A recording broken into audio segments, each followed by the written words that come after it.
오늘 설교 본문인 요한복음 6장은 유명한 오병이어의 사건이 나오고 있습니다.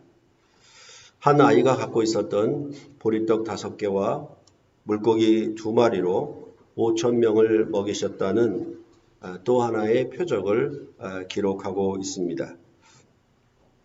이 오병이어의 표적은 4개의 복음서가 모두 다 기록하고 있습니다. 이러한 사실은 복음서 저자마다 공통적으로 이 표적을 매우 중요하게 생각했다라는 것을 알게 하는 것입니다. 이제 요한복음 5장을 넘어 새로운 6장에 들어가게 되니까 다시 한번 여러분과 저는 요한복음의 전체적 문맥과 주제를 다시 살펴야 할 것입니다. 아직도 숲을 보고 나무를 보아야 하는 이 성경 읽기와 해석이 제대로 되어 있지 않는 경우가 너무나 많이 있습니다. 왜 제가 새로운 6장이라고 하느냐면 5장 1절에 그 후에, 6장 1절에 그 후에, 그리고 7장 1절에 그 후에라고 계속 말하고 있기 때문에 그렇습니다. 그래서 우리가 장절을 나눈 것처럼 이 5장과 6장, 7장이 그 후에라는 말을 통해서 새로운 장에 들어가게 된다는 것을 보여주고 있습니다.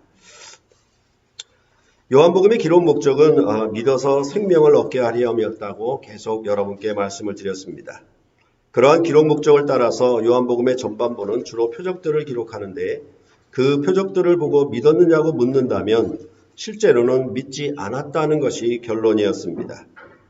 요한복음 전반부의 결론이라고 할 수 있는 12장 37절을 여러분은 늘 이 요한복음 전반부를 읽을 때마다 생각을 하고 계셔야만 합니다. 즉 이렇게 많은 표적을 그들 앞에서 행하셨으나 그를 믿지 아니하니 이렇게 말하고 있기 때문에 그렇습니다. 그래서 실상은 표적을 보고 보면은 믿느냐? 요한복음은 표적을 보고도 믿지 않았다라고 말을 하는 것이 매우 중요한 내용이라는 것입니다. 이 점을 우리가 꼭 염두에 두고 요한복음을 특히 전반부는 읽어가셔야 할 것입니다. 그래서 앞서 보았던 요한복음 5장의 베데스다 연못가에 38년 된 병자를 고치신 표적의 결과도 믿지 아니했다라고 하고 있고 심지어는 예수를 죽이려고까지 했다라고 말을 하고 있는 것입니다. 역시 오늘 6장의 오병이어의 표적도 그 결과를 보면은 예수님의 제자들 중에서도 많은 사람이 떠나갔다. 다시는 함께 다니지 아니했다라고 6장 66절에서 말해주고 있는 것을 보면 결국은 믿지 아니했다라고 말하는 것입니다. 그럴 때 우리가 또 생각해 보아야 할 것은 요한복음을 기록한 저자가 이 표적들을 기록하면서 그냥 예수님이 나타내신 행하신 순서대로 기록을 했겠느냐 아니면 그냥 놀랍고 기이한 표적들을 예수님이니까 신의 아들이니까 행했느냐 그런 점을 나타내려고 기록했느냐 그런 점들을 우리가 다시 한번 생각해 보아야 할 것입니다. 왜 요한복음 저자는 첫 표적으로 가나의 혼인잔치를 기록했고 두 번째 표적으로 왕의 신하의 아들을 살리신 얘기를 하고 그 다음에 5장에는 베데스다 연못가에 38년 된 병자를 고치신 것, 그 다음에 6장에는 오병이어의 표적을 기록했겠느냐라는 점들을 우리가 생각해 보아야 하는 것입니다. 그럴 때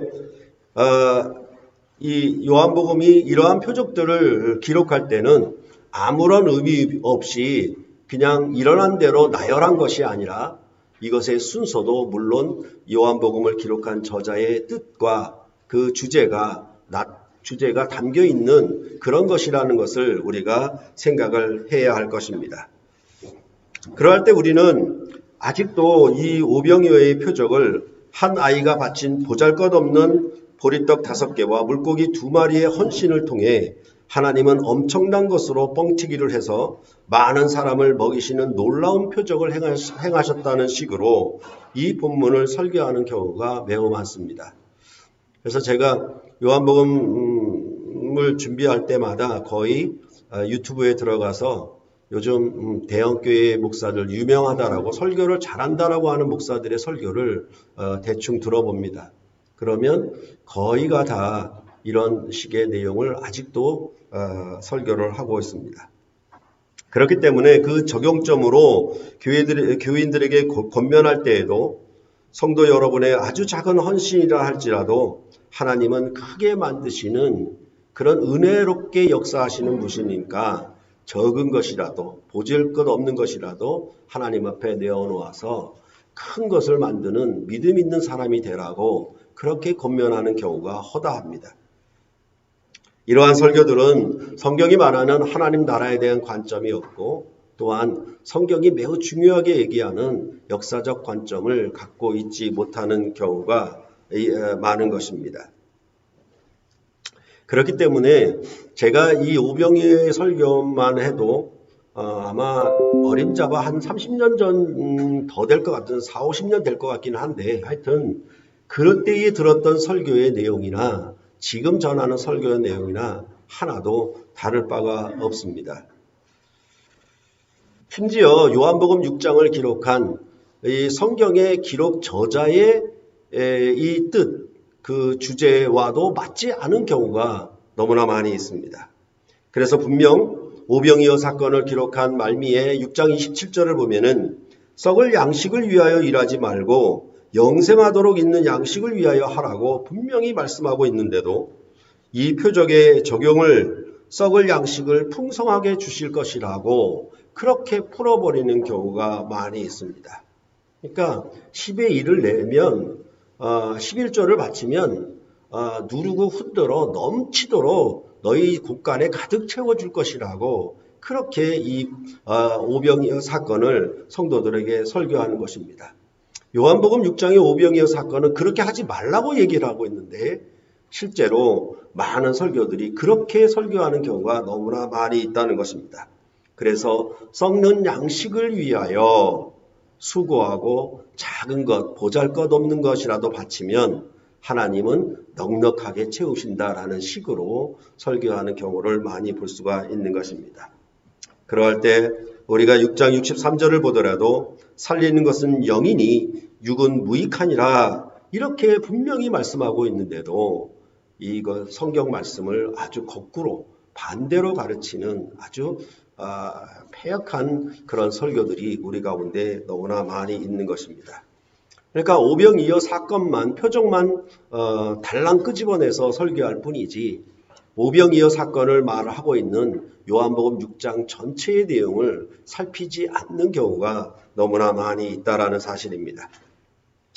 그런데 고맙게도 요한복음 WBC 주석을 보니까 이 오병이어의 표적을 기록한 요한복음 6장을 가리켜서 새 출애굽 관점으로 보아야 한다라는 주장이 있었습니다. 이게 이 WBC 주석을 제가 결혼할 때 혼수품으로 집사람이 가져온 것이기 때문에 굉장히 오래됐죠. 그리고 요한복음을 강론한 것도 꽤 오래됐는데 제 기록으로 보면 2000년도에 요한복음을 교회 앞에 강론했는데 그때는 이 WBC 주석에 이 새 출애굽을 얘기하는 그 내용이 분명히 있음에도 불구하고 못 보았습니다. 근데 이번에 다시 참고해서 보니까 이 내용이 있었습니다. 이 주석을 쓴 비슬리 머리라고 하는 신학자는 다음과 같이 말했습니다. 6월절이 가까움에 대한 진술 4절에 나오고요. 예수와 오실 선지자와의 동일시한 것이 나오고 또한 그 광화 안에 있는 하늘에서 내리는 떡에 대한 토의 등은 급식이적, 즉 먹일 것을 주는 이적이 제2의 출애굽 소망의 성취에 해당하는 것으로 이해되어지는 것을 보여주기 위해 결합하고 있다 이렇게 말을 했습니다. 그래서 제가 액면 그대로 여러분에게 말씀을 드리는 것입니다. 제2의 출애굽, 바로 새 출애굽을 얘기하고 있다라는 것입니다. 그런데 이것은 비슬리 머리뿐만 아니라 유명한 신학자들도 이 얘기를 하고 있었습니다. 요한복음 6장을 출애굽 사건과 연결시키는 요소로 세 가지를 거론했는데 이분들도 6월절 그리고 모세와 같은 선지자인 예수 그리고 하나님이 메시아 시대의 만나를 다시 주실 것이라는 기대 이것이 전부 출애굽 사건과 연계되어 있는 내용이라고 그렇게 말을 했던 것입니다. 이 요한복음 6장을 해석함에 있어서 제가 말씀드렸던 요한복음 1장 17절이 매우 중요한 등불이 된다는 것을 여러분은 꼭 기억해 주시기 바랍니다. 그러니까 요한복음 전반을 기록할 때 바로 이 두 가지, 은혜 위에 은혜인데 율법은 모세로 말미암아 주어진 것이요 은혜와 진리는 예수 그리스도로 말미암아 온 것이라 라고 하는 이러한 대비를 여러분들은 꼭 기억하시고 요한복음 전체를 읽어야 된다라고 말씀을 드렸습니다.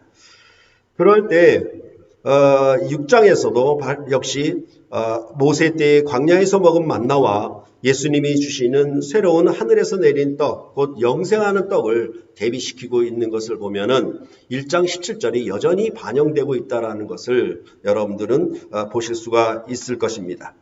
이제 새로 6장에 들어가니까 문맥을 살피기 위하여 2장의 첫 표적부터 다시 살펴보도록 하겠습니다. 혼인잔치의 새 포도주로 끊어지지 않는 영영한 기쁨의 나라가 임했음을 말했고 그 나라는 옛 성전을 헐고 사흘 만에 새 성전을 짓는 새로운 나라가 건국될 것임을 말을 했으며 이제 3장에서는 이 성전에 들어갈 자는 성령으로 거듭난 자, 곧 성령 세례를 받은 자들이라고 하였고 또한 이런 자들이 4장에서 영과 진리로 아버지께 예배하는 참된 예배자라고 그렇게 말을 했던 것입니다. 요한복음은 생명을 얻게 하려 함이라고 분명히 그 기록 목적을 말했는데 그 생명은 바로 성전에 들어가 하나님과 만나고 교제하는 예배함, 이것이 생명이라고 이 요한복음은 말을 하고 있는 것입니다. 이것은 여러분께 늘 말씀드렸던 것처럼 마치 부부가 한 집에서 만나고 교제함이 부부의 생명인 것과 같습니다. 이것을 가리켜 언약적인 교제, 이것을 생명이다 성경은 말을 하고 있는 것입니다. 그렇기 때문에 예배라고 하는 것은 궁궐에 거하는 왕께 구원함을 입은 백성들이 예물을 드려 나아가 그 성전에서 새 양식으로 먹고 마시는 생명의 계절을 누림이었던 것입니다. 이러한 생명은 바로 구약의 레위기를 배경으로 이해하는 것이 좋다라고 여러분께 말씀을 드렸습니다. 그러니까 기본적으로 예배한다라는 것에 대해서 우리는 그 기본 개념을 가지고 있어야 되는데 왕을 아련한다. 여러분들이 지금 이렇게 예배하고 있는 건 어디든지 예배하는 곳에 여러분은 하나님의 임재를 기억해야 되는 것이고 그 하나님을 왕께 아련하는 백성이 예배한다는 개념을 갖고 있어야 하는 것이에요. 그러니까 뛰어났고 좋고 은혜로운 설교를 들으려고 모인 것이 아니라 기본적으로 하나님을 왕으로 모시고 우리를 죄와 사망으로부터 건지신 이 구원의 왕께 경배하고 그의 얼굴을 뵙는 아련하는 그런 것이 기본적으로 예배의 성격입니다.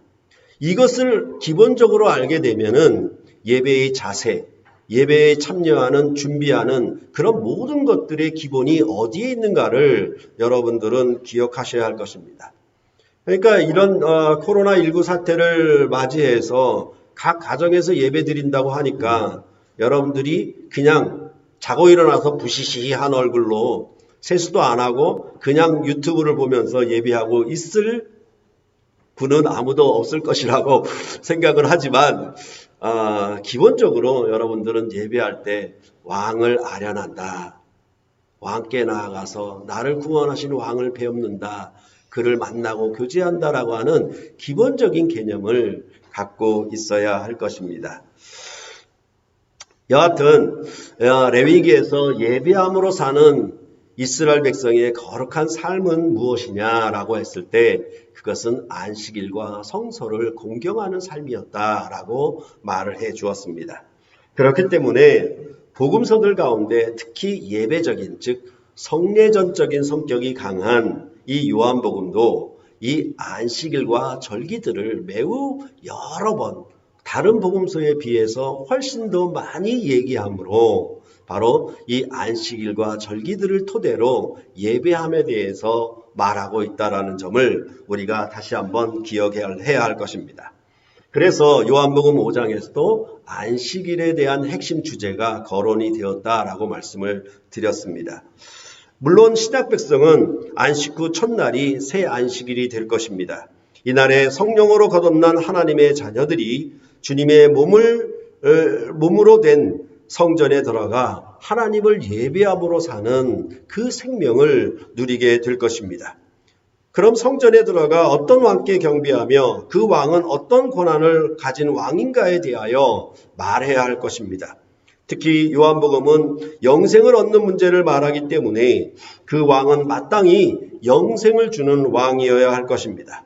그래서 5장에서는 하나님 아버지와 동등한 권한을 가지신 하나님의 아들이 생명과 심판의 권한을 맡았음을 말을 하였던 것입니다. 이러한 왕권에 대한 것은 오늘 본문인 6장에서도 여전히 이어지고 있습니다. 그래서 15절을 우리는 오늘 본문 이 요병이어 사건의 요한복음에 기록한 결론이라고 할 수 있는데 15절을 보시면은 그러므로 예수께서 그들이 와서 자기를 억지로 붙들어 임금으로 삼으려는 줄 아시고 다시 혼자 산으로 떠나가시니라 이렇게 결론적으로 말하고 있습니다. 그러니까 이게 이 15절이 오병이어 표적의 결론이거든요. 간단한 소결론이라고 할 수 있는데 이 부분도 거의 설교하지를 않아요.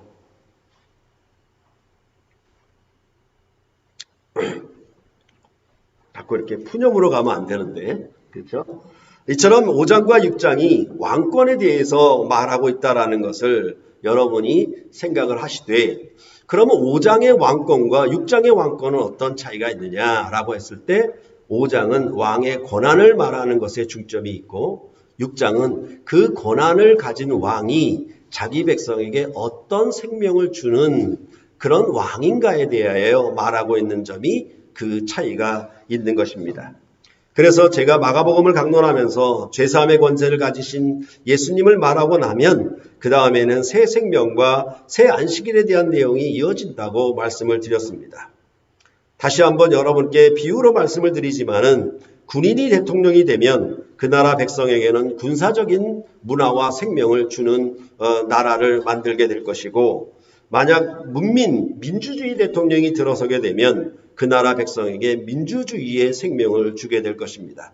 그러니까 왕권이 무엇이냐에 따라서 그 왕이 무엇을 잘하는 것이냐에 따라서 그 나라 백성은 그 왕이 가진 권세로 말미암아 그 왕의 생명을 백성들도 누리게 되는 것은 똑같은 일치하는 점이라고 말씀을 드리고 있는 것입니다.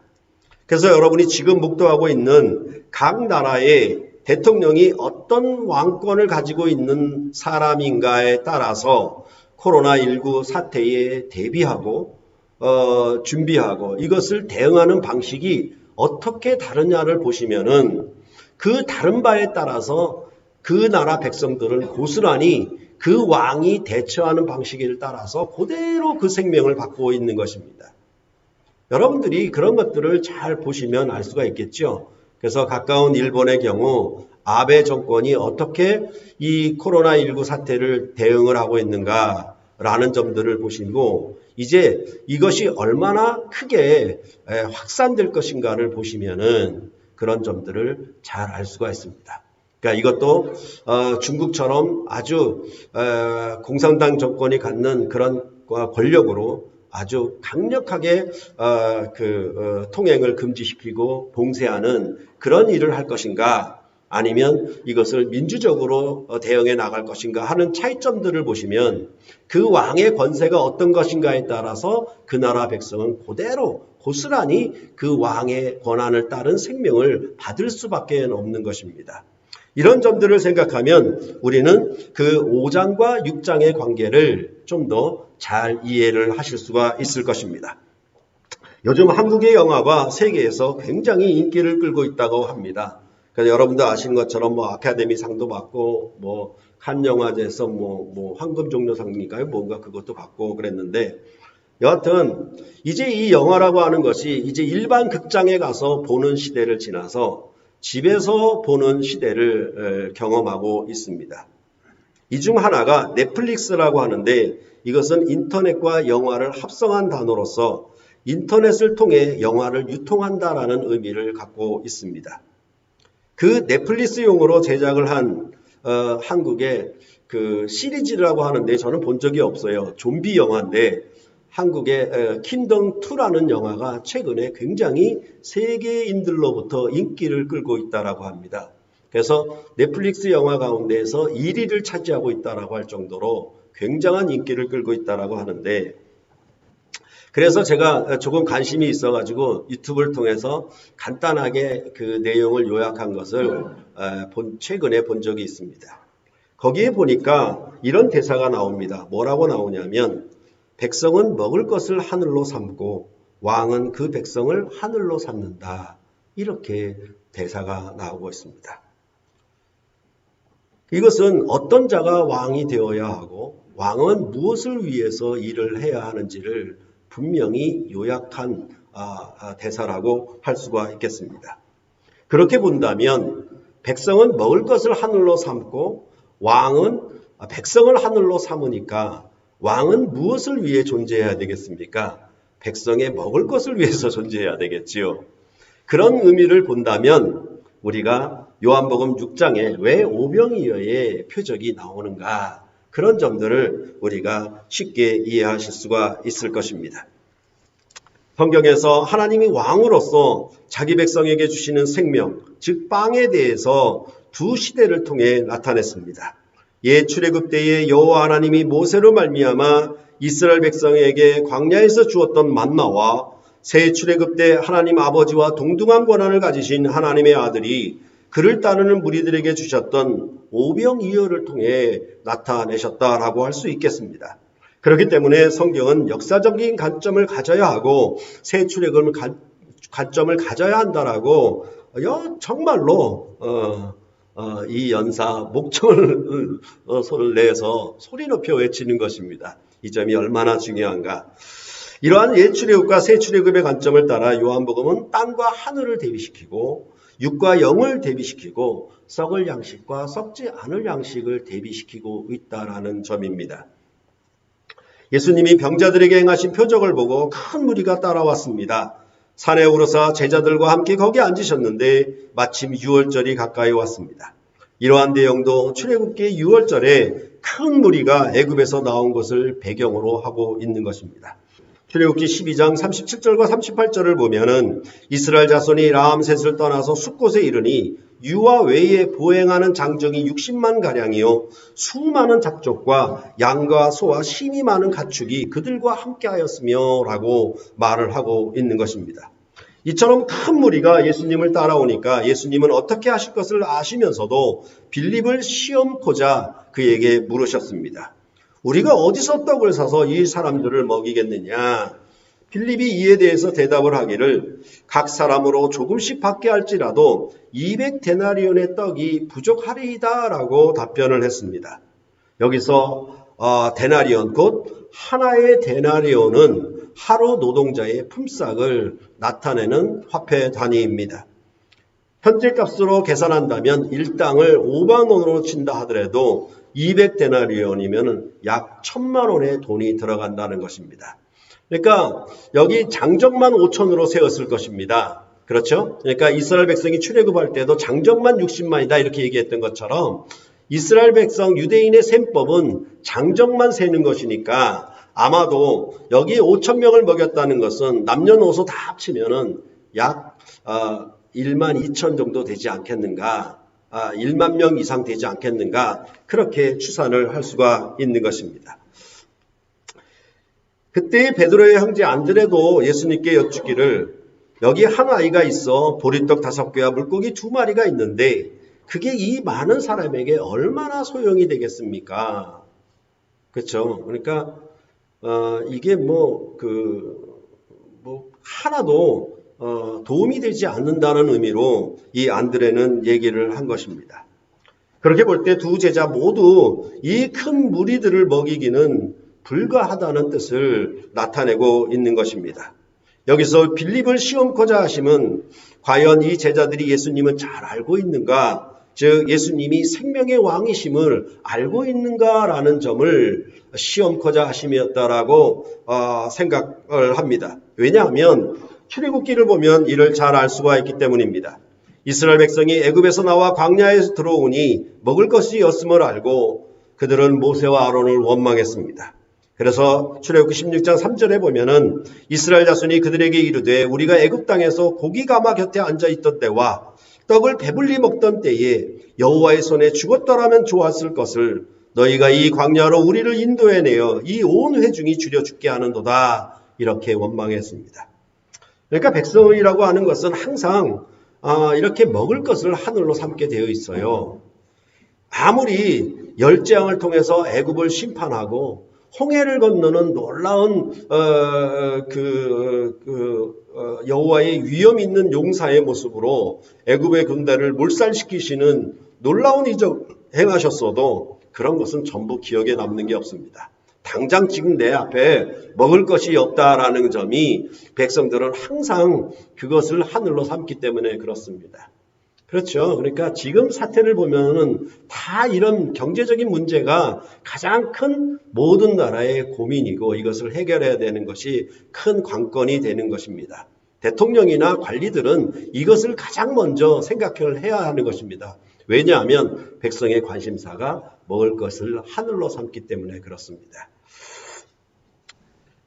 그렇기 때문에 이스라엘 백성이 금방 모세와 아론을 원망했다라는 것은 여호와 하나님이 우리를 애굽에서 왜 괜시리 끌어내서 애굽에서 죽으면 될 것을 왜 굳이 광야까지 끌어내어 죽게 하느냐. 그때는 우리가 고기 가마 곁에 있어서 고기 삶거나 굽는 냄새라도 맡았고 또한 그때는 그래도 배불리 먹었던 때인데 왜 광야에서 이렇게 줄여 죽게 만드느냐라고 원망을 하였던 것입니다. 이러한 이스라엘 백성의 여호와께서 모세에게 이르시기를 하늘에서 양식을 비같이 내려서 이러한 양식을 너희들이 날마다 거둘 것이라고 하였습니다. 그런데 그 말 끝에 16장 4절을 보면은 그들이 내 율법을 준행하나 아니하나 내가 시험하리라 라고 말씀하셨습니다.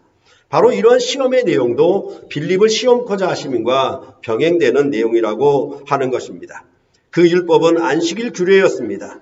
이렇게 하늘에서 양식을 비같이 내려 일용할 양식을 주므로 여호와는 자기 영광을 나타낼 것이고 이를 통해 이스라엘 백성은 내가 여호와 하나님인 줄 알리라 이렇게 16장 12절에 말을 했던 것입니다.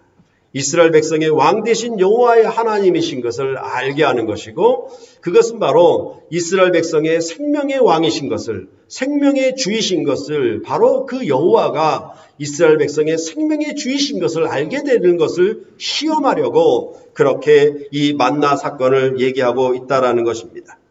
예수님은 제자들의 말을 들으시고 사람들을 앉게 하셨고 그 수가 5,000명쯤 되었습니다. 그 당시에는 유대인 셈법에 따라 앞서 말씀드렸던 것처럼 남자 장정만 세웠을 것이니까 약 1만 내지 1만 2천 명으로 추산하는 것이 좋습니다. 이들에게 그들이 원하는 대로 배불리게 먹을 수 있도록 떡을 축사하신 후에 나누어 주셨습니다. 모두 먹고 남은 조각을 버리지 않고 거두니 12바구니에 찼다라고 말을 하고 있습니다. 바로 이러한 점들도 많은 설교자들이 놓치고 있어요. 왜냐하면 이 옛출애굽과 새출애굽의 관점, 역사적 관점을 대비시키는 것을 하지 않기 때문에 구약과 신약을 대비시키지 않기 때문에 그냥 너무나 많이 넉넉하게 남아서 먹고도 남을 정도로 12강주리에 남을 정도로 이렇게 예수님은 놀라운 표적을 행했다는 식으로만 얘기할 뿐입니다. 그러나 이것도 출애굽기의 광야에서 만나를 주신과 비교해 보면은 많은 차이가 있다는 것을 알 수가 있는 것입니다. 이스라엘 자손이 만나를 거둘 때는 많이 거둔 자도 남음이 없고 적게 거둔 자도 부족함이 없이 각 사람은 먹을 만큼만 거두었다라고 출애굽기 16장 17절 18절에서 말해주고 있습니다. 그런데 예수님은 아주 부족한 양식을 풍족히 배부르게 원함대로 주었을 뿐만 아니라 12강주리에 찰 만큼 남았다라고 말하고 있는 것이 바로 이것이 차이입니다. 그러니까 앞서 말씀드렸던 것처럼 은혜 위에 은혜, 그렇죠? 율법은 모세로 말미암아 주신 것이요 은혜와 진리는 예수 그리스도로 말미암아 오신 것이라고 하는 그러한 대비가 그것을 적용해서 오늘 이 요병이어의 표적도 이렇게 12광질에 남았다라고 하는 것을 우리는 주목을 해야 되는 것이에요. 그렇게 볼 때 이것은 이스라엘 백성은 많이 거둔 자나 적게 거둔 자나 부족함이 없이 모두가 다 평균적으로 남거나 부족함이 없었다라고 하는 것, 즉 정량대로 거두었다라고 하는 것에 초점이 있어요. 그런데 여기는 뭐냐 하면 12광줄에 가득 찰 정도로 남았다라는 것이 있어요. 그러면 그것이 뭐냐? 예수께서 주시는 오병이어의 표적은 더 풍성하고 더 큰 생명을 주셨다라는 의미를 강조를 하고 있는 것입니다. 그럴 때 이 12바구니를 가리켜서 신학자들은 뭐라고 얘기하냐면 바로 12제자들로 이루어진 새로운 하나님의 나라, 그 공동체를 가리키는 것으로 보아야 한다라고 그렇게 주장을 하곤 합니다. 그러므로 이스라엘 백성의 12 지파를 따라서 출애굽한 이스라엘 백성의 광야에서 만나를 주심은 평균적으로 하루 정량을 준 것에 불과했지만은 이제 예수님이 오병이어의 표적을 통해서 이 5,000명을 먹이신 일들은 그들이 원함대로 배불리게 할 뿐만 아니라 12광질에 차도록 남겼다라는 점이 굉장한 차이점입니다. 이것을 은혜 위에 은혜로 해석해달라고 여러분에게 말씀을 드리고 있는 것입니다. 예수님이 행하신 이 표적을 보고 그들이 보고 말하기를 이는 참으로 세상에 오실 선지자라, 그 선지자라고 했습니다. 이는 당연히 신명기 18장 15절의 말씀을 성취한 것으로 보는 것이 옳습니다. 내 하나님 여호와께서 너희 가운데 내 형제 중에서 너를 위하여 나와 같은 선지자 하나를 일으키시리니 너희는 그의 말을 들을지니라. 그럼 그는 어떤 선지자인가? 호렙산 곧 시내산에서 큰 불 가운데 나타난 음성으로 말하는 선지자가 아니기를 모세는 여호와 하나님께 간구를 했습니다. 그러니까 시내산의 번개와 나팔 소리로 지진 가운데 흑암으로 그렇게 큰 음성으로 두렵게 말씀하시는 그 하나님으로 나타내는 그런 선지자가 오기를 바라지 않고 모세는 간구했던 것입니다. 그때 여호와 하나님께서 답하시기를 뭐라고 얘기하냐면 너희 형제 중에서 너와 같은 선지자 하나를 일으키실 것이다. 그리고 내 말을 그의 입에 두어서 그가 내가 명령하는 것을 그 백성에게 다 고하는 그런 선지자를 하나 일으키실 것이라고 예언하였던 것입니다. 바로 이스라엘 백성은 이 선지자들을 기다리고 있었고 바로 예수님이 행하시는 표적을 보고 뭐라고 얘기하냐면 바로 세상에 오실 그 선지자라고 보았던 것입니다. 그런데 이 14절의 이러한 반응에 대해서 요한복음 저자는 아주 차갑게 냉정하게 얘기를 하고 있습니다. 그것은 15절에 보면은 이렇게 얘기를 하고 있기 때문에 그렇습니다. 그러므로 예수께서 그들이 와서 자기를 억지로 붙들어 임금으로 삼으려는 줄 아시고 다시 혼자 산으로 떠나가시니라 이렇게 말씀하고 있어요. 그러니까 앞에서는 세상에 오실 그 선지자라고 굉장히 환영하고 굉장히 영접하고 떠받드는 것처럼 보이는데 바로 그 15절에 뭐라고 얘기하냐면 예수님은 그들이 자기를 억지로 임금 삼으려는 줄 아시고 다시 혼자 산으로 떠나가셨다라고 이렇게 차가운 반응으로 기록을 하고 있는 것입니다. 그런데 우리가 앞에서 보았던 것은 예수님을 가리켜 당신이 야곱보다 큽니까? 당신이 선지자보다 큽니까? 이렇게 물었던 것처럼 그럴 때 나는 선지자도 아니다. 그리고 그렇게 비교하면서 말하는 것과 또 다르게 여기서는 뭐냐 하면 선지자를 같은 모세와 같은 선지자니까 모세는 선지자도 되지만 왕도 되거든요. 그렇기 때문에 여기 14절의 선지자와 15절의 임금을 서로 연결해서 융합되어 있다라고 보는 것으로 보는 것이 옳다라고 그렇게 주석서들은 얘기를 하고 있습니다.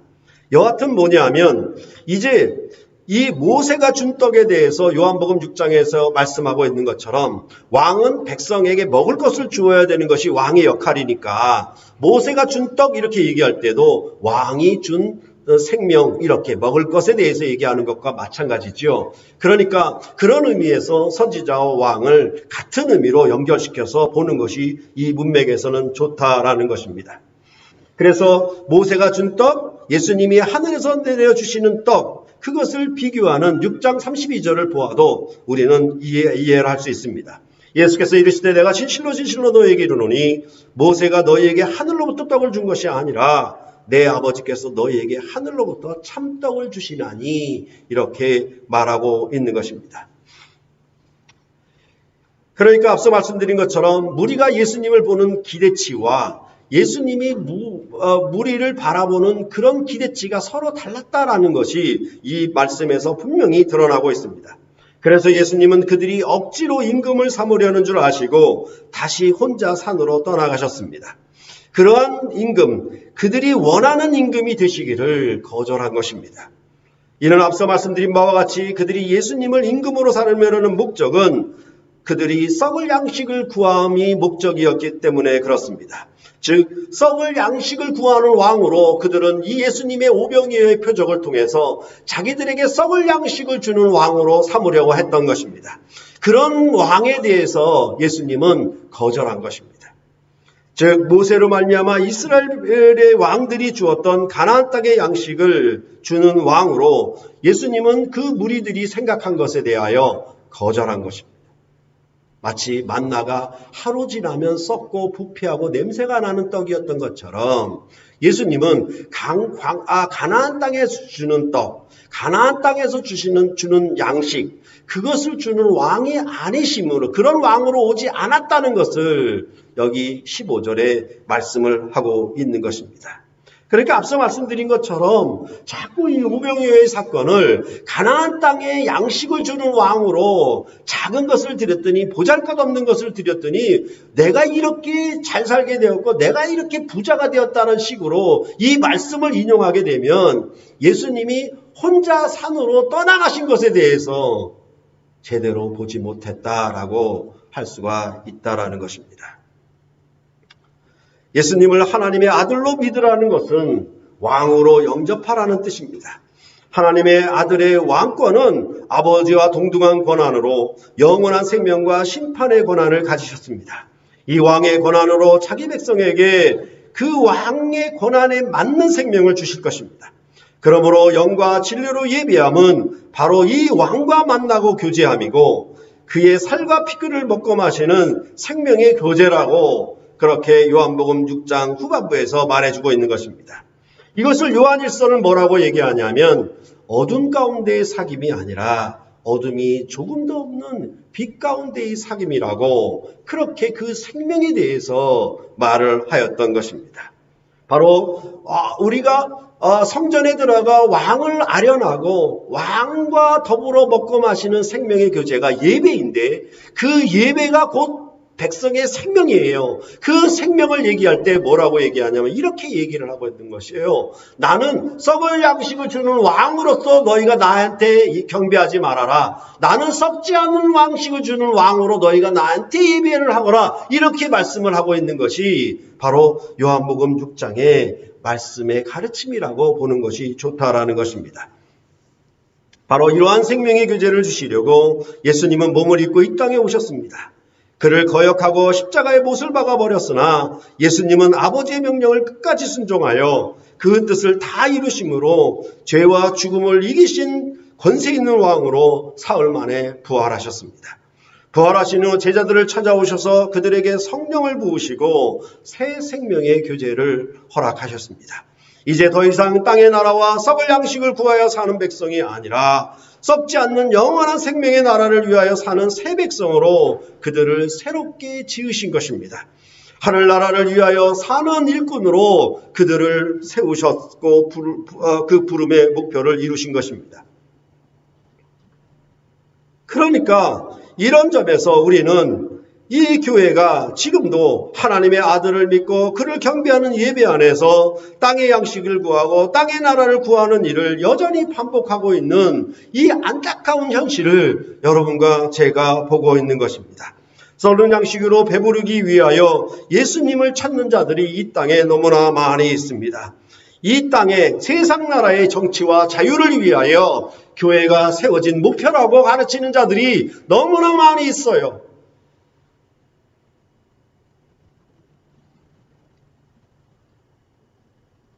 영과 진리로 예배하는 자들은 이것을 잘 분별해야만 합니다. 그래서 빌립보서 3장 17절로부터 21절에 사도 바울은 이렇게 권면을 하고 있는 것입니다. 형제들아, 너희는 함께 나를 본받으라. 그리고 너희가 우리를 본받은 것처럼 그와 같이 행하는 자들을 눈여겨보라. 내가 여러 번 너희에게 말하였거니와 이제도 눈물을 흘리며 말하노니 여러 사람들이 그리스도의 십자가의 원수로 행하느니라. 그들의 마침은 멸망이요 그들의 신은 배요 그 영광은 그들의 부끄러움에 있고 땅의 일을 생각하는 자라. 그러나 우리의 시민권은 하늘에 있는지라 거기로부터 구원하는 자 곧 주 예수 그리스도를 기다리노니 그는 만물을 자기에게 복종하게 하실 수 있는 자의 역사로 우리의 낮은 몸을 자기 영광의 몸의 형체와 같이 변하게 하시리라. 교회 안에 십자가의 원수로 행하는 자들이 있어요. 자기 이 배, 이 육신의 배를 신으로 삼고 사는 사람들이 많이 있다라고 말을 하고 있는 것입니다. 그것을 눈여겨봐라. 내가 눈물을 흘리면서 너희에게 말하노니 이것을 분별해라. 우리는 가나안 땅에 시민권이 있는 백성이 아니다. 우리는 하늘의 시민권을 가진 자들로 부름을 받았다. 그렇게 말을 하고 우리는 이 육신의 배를 충족하기 위하여 즉 백성이 먹을 것을 하늘로 삼는 그런 백성들과 다른 백성들이다. 이렇게 말씀을 하고 있는 것입니다. 우리는 부활의 생명, 죽음을 이기는 영원한 생명의 나라의 생명을 얻기 위하여 하나님이 부르신 새 백성들이다. 그렇기 때문에 우리는 이 가르침과 설교를 잘 분별해야 되고 그런 점들을 때문에 여러분들과 제가 눈물을 흘리면서 정말로 이 땅의 아픔과 이 잘못된 가르침에 대하여 하나님 앞에 간구하고 있어야 할 것입니다. 그러할 때 어쩌면 여러분과 저도 이 땅의 양식과 영광을 사랑하고 기뻐했을 자들입니다. 5장의 표적을 행하였더라도 믿지 않고 예수를 죽이려고 했던 결론을 가져왔던 것처럼 또한 6장의 오병이어의 표적을 행하였어도 그와 같이 예수를 믿지 않고 다 떠나갔던 것처럼 우리도 여러분과 저도 그런 자들이었을 것입니다. 땅에서 나서 땅의 일만 생각하고 살았을 아주 부끄러운 인생으로 끝마쳤을 그런 자들이었을 것입니다. 그런데 어찌하여 여러분은 이처럼 주님이 부활하신 새 안식일에 하나님의 아들을 임금으로 영접하여 영생을 누리는 예배를 참여하고 이것을 사모하게 된 것입니까? 자기의 육신의 배부름을 위하여 사는 것, 이것은 인류 공통의 바람이고 소망이고 목적일 것입니다. 영화의 대사처럼 백성은 먹을 것을 하늘로 삼는 것이 세상 모든 나라 백성들의 공통점일 것입니다. 그런데 우리는 썩지 않는 양식을 구하는 삶을 살아가는 새로운 목표를 가진 새로운 소망을 가진 자들로 하나님을 예배하는 백성이 된 것입니다. 바로 진정한 하늘의 양식이 무엇인지 아는 자들이 된 것입니다. 죽고 부활하신 예수의 권한으로 말미암아 성령을 우리에게 부으셔서 이 성령 안에서 우리는 더 이상 썩을 양식을 구하지 않고 썩지 않는 양식을 구하여 사는 새로운 삶을 시작하게 된 것입니다. 우리의 목표는 주님 다시 오셔서 우리 몸을 이 낮은 형체를 새로운 영광의 형체로 변목해 하실 것을 바라보며 우리는 그 나라를 위하여 사는 하늘 시민권으로 부름을 입었습니다. 이것에 대하여 표적을 보여줘도 나타내도 믿지 않았고 예수를 죽이려고 했다는 한결같은 결론을 빚는 그러한 일들에 대하여 이 요한복음 뭐라고 얘기하냐면 그러면 너희는 어찌하여 그들과 같은 그 종자들인데 그들과 같은 동족인데 어찌하여 너희는 믿게 되었느냐에 대하여 이렇게 말씀하고 있는 것입니다. 하나님이 예정하신 택하신 하나님의 자녀이다. 아버지께서 내게 주신 자녀들이다. 이렇게 말을 하고 있는 것입니다. 그것이 바로 여러분이 이곳에 앉아있는 그런 이유가 되는 것이고 원인이 되는 것입니다. 하나님이 일찍부터 예정하사 여러분들을 선택하시고 성령을 부으셔서 하늘나라를 섬기는 귀한 일꾼으로 삼으셔서 이제는 썩음을 위하여 무덤을 위하여 달려가는 인생이 아니라 썩지 않음과 영원한 하늘나라를 위하여 달려가는 인생으로 바꾸어 놓으신 것입니다. 이것은 하나님 아버지께서 여러분들을 사랑하시고 일찍부터 여러분들을 부르셔서 성령을 여러분에게 선물로 주심으로 말미암아 여러분들이 보게 되었고 알게 되었고 여러분의 삶을 새롭게 경영하게 된 것이라고 요한복음은 말씀하고 있는 것입니다. 그렇기 때문에 여러분들이 모든 결정하는 모든 판단의 결정은 하늘나라를 위한 결정이냐 땅의 나라를 위한 결정이냐 이것을 여러분들은 분별하게 되어 있어서 이 땅에 똑같이 육신을 입고 살아도 여러분의 판단은 다를 것입니다. 내가 그냥 세상의 교육을 위하여 세상의 부동산을 위하여 내 삶을 결정할 것이냐 아니면 교회가 한 몸을 이루기 위하여 결정할 것이냐 이런 점들을 우리는 분별하며 사는 것입니다. 이러한 삶이 이러한 생명이 여러분 안에 늘 있어서 하나님을 예배함으로 영생함을 누리는 복된 샘물결 교회의 성도들이 되시기를 간절히 바라는 것입니다. 기도하시겠습니다.